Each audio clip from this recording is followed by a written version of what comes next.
युक्ति युक्त विचार कैसे है सुनिए।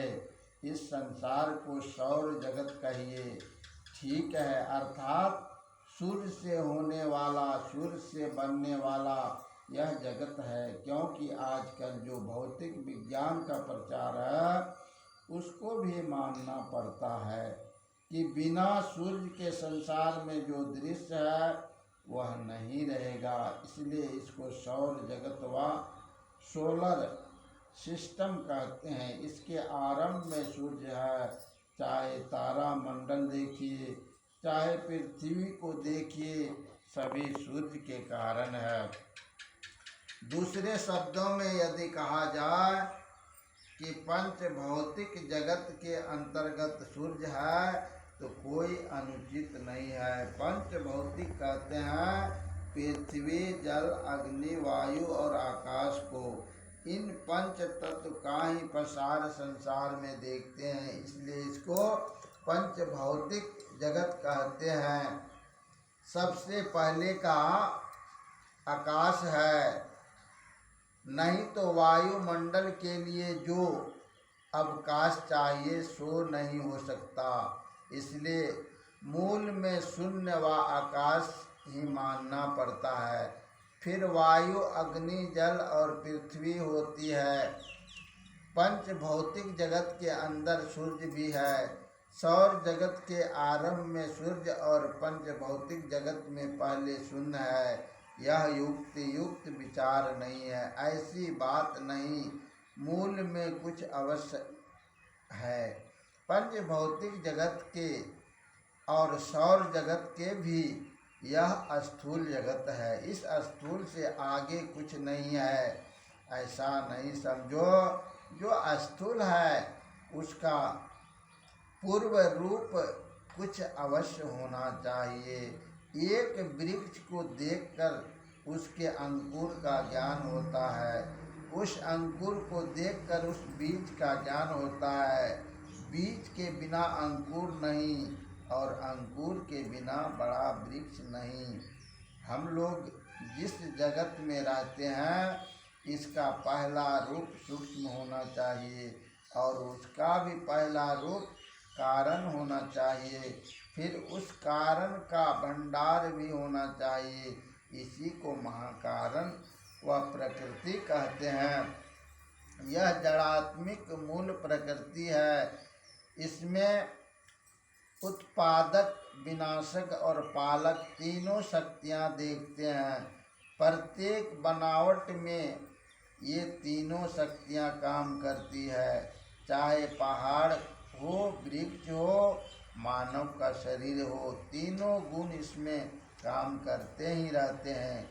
इसके जड़ में व महाकारण रूप में भी व जड़ प्रकृति मंडल में ये तीनों गुण है। इन तीनों गुणों को सम्मिश्रण रूप में महाकारण कहे तो कोई अनुचित नहीं। इसी सम्मिश्रण रूप को जड़ात्मिकता मूल प्रकृति कहते हैं। इससे भिन्न भिन्न प्रकार की सृष्टियाँ होती है। ये पहले बीज कारण रूप में, फिर सूक्ष्म रूप में, तत्पश्चात स्थूल रूप में बनती है।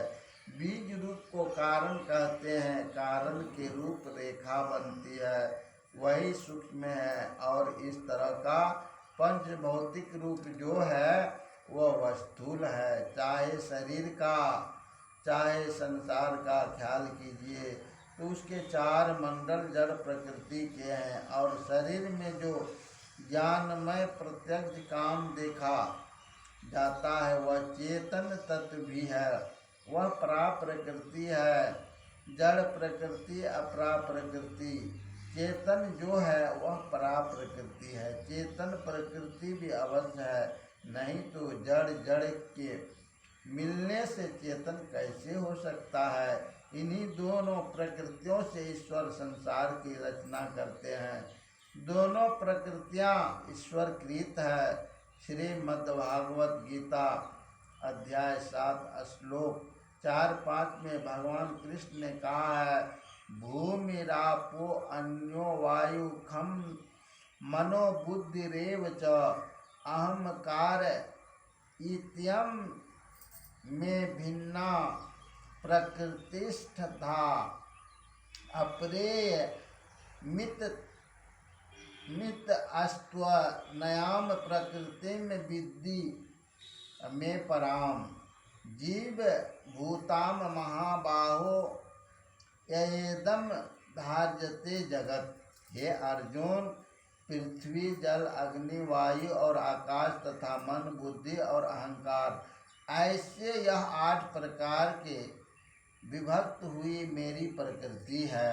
यह 8 प्रकार के भेदों वाली तो अपरा है, अर्थात मेरी जड़ प्रकृति है। और हे महाबाहो, इससे दूसरी को मेरी जीव रूपा परा अर्थात चेतन प्रकृति जान कि जिससे यह संपूर्ण जगत धारण किया जाता है।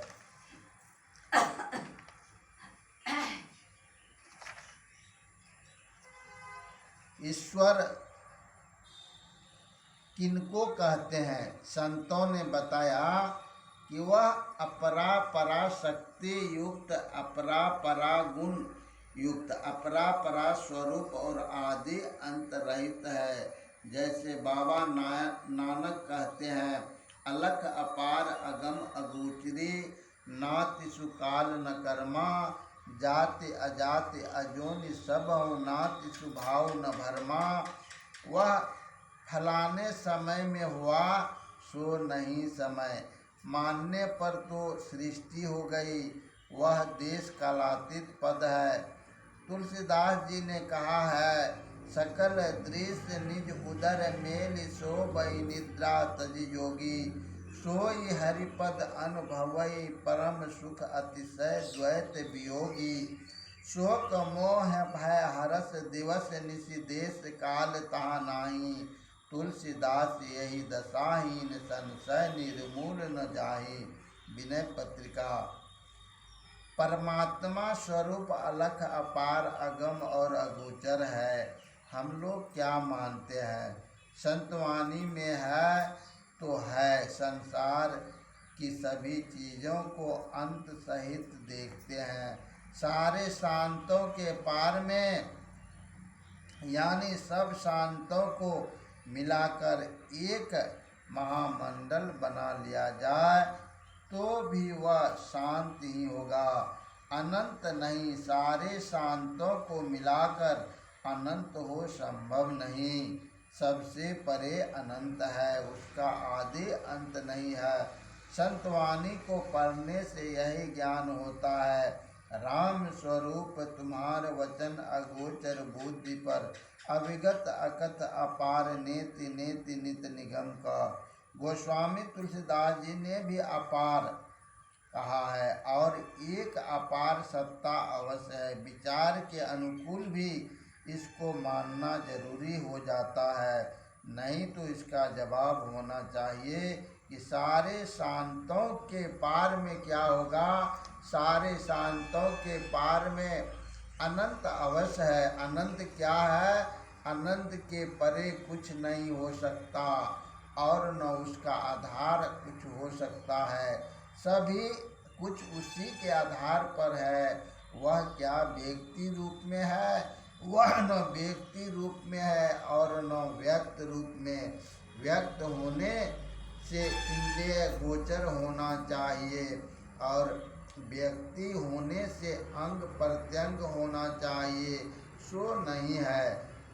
संतों की वाणी में, उपनिषद की वाणी में यह अवश्य है और युक्ति युक्त भी है।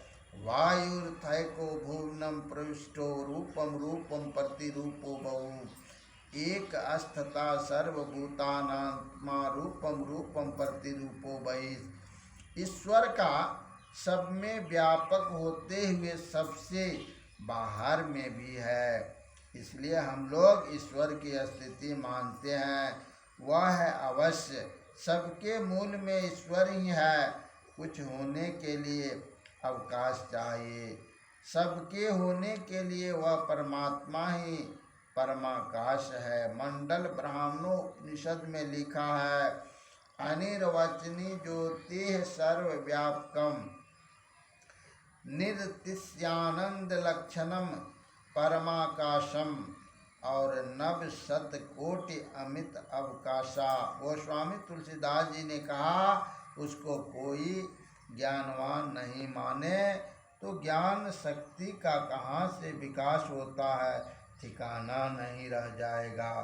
वह ईश्वर सब ज्ञान और सब शक्ति का मूल है। लोग प्रश्न करते हैं ईश्वर ने सृष्टि क्यों की। गुरु महाराज कहते थे कि तुम जिस काम को करते हो उस काम का कारण तुम ही ठीक बता सकते हो, दूसरा कोई जवाब नहीं दे सकेगा। उसी तरह ईश्वर ने सृष्टि क्यों की उनसे पूछो, वही ठीक जवाब दे सकते हैं। आप भी ईश्वर से जाकर पूछिए अगर शक्ति है। संतों ने विशेष किया है, उस तक पहुँचने का यत्न बताया है। जो इस यत्न को बताते हैं वे ही गुरु होते हैं। उनके बताए हुए अनुकूल चलने पर ईश्वर तक पहुंचा जाता है। जो कोई जानना चाहे उनसे जाकर पूछे। जो ईश्वर अनंत स्वरूप है वह बुद्धि के माप में आ जाए संभव नहीं।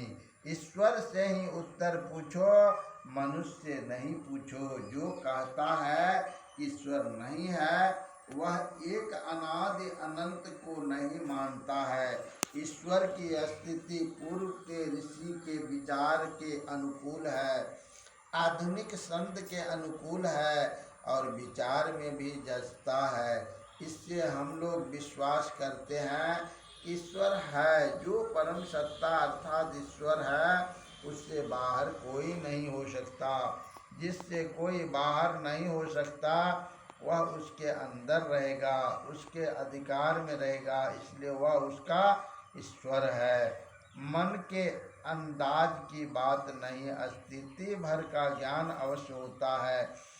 ऐसा वह वैसा कैसा है यह नहीं बताया जा सकता। गोस्वामी तुलसीदास जी ने कहा निरुपम न उपमा आन राम समान राम निगम कहे। अपने जैसा वह आप ही है। ईश्वर का ज्ञान जिसको जब ऐसा होता है तब वह समझता है कि ईश्वर की भक्ति भजन सेवा किस काम के करने से होगा। संतों ने निर्णय दिया है कि ध्यान करो। उपासना के लिए ध्यान बताते हैं। लोग पूछते हैं कि उस अव्यक्त का ध्यान कैसे होगा। संतों ने कहा जो ईश्वर अनादि अनंत है वह सर्वव्यापक है कि नहीं, वह सर्वव्यापक है। सर्वव्यापक होने से सब में है। सब रूपों में व्यापक होने के कारण सभी रूप उसी के हैं। सब रूप उसके हैं लेकिन वह रूप नहीं है। एक शरीर में रहने के कारण तुम उस शरीर को अपना रूप कहते हो। जो सब में है वह सब रूप उसके क्यों नहीं होगा। तुम शरीर हो, वह उसके अंदर रहने वाली चेतन आत्मा हो। तुम शरीर नहीं चेतन आत्मा हो। ईश्वर एक शरीर में अंतःकरण युक्त होकर जीव रूप संज्ञा धारण करता है, वही आप हो। अंतःकरण को पार कर जाओ तो जीवता छूट जाएगी। अंतःकरण में वही चेतन आत्मा है, व्यक्ति रूप में व्यक्त नहीं है, अव्यक्त है। शरीर तुम्हारा व्यक्त है, तुम स्वरूपतः व्यक्ति रूप में नहीं हो।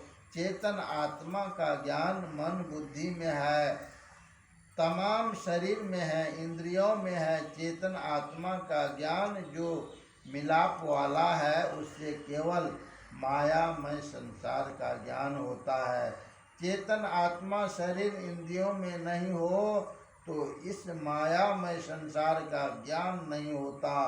चेतन आत्मा और चीज है, शरीर और चीज। शरीर को क्षेत्र और चेतन आत्मा को क्षेत्रक, जो भगवान श्री कृष्ण ने कहा बड़ा उत्तम ज्ञान है।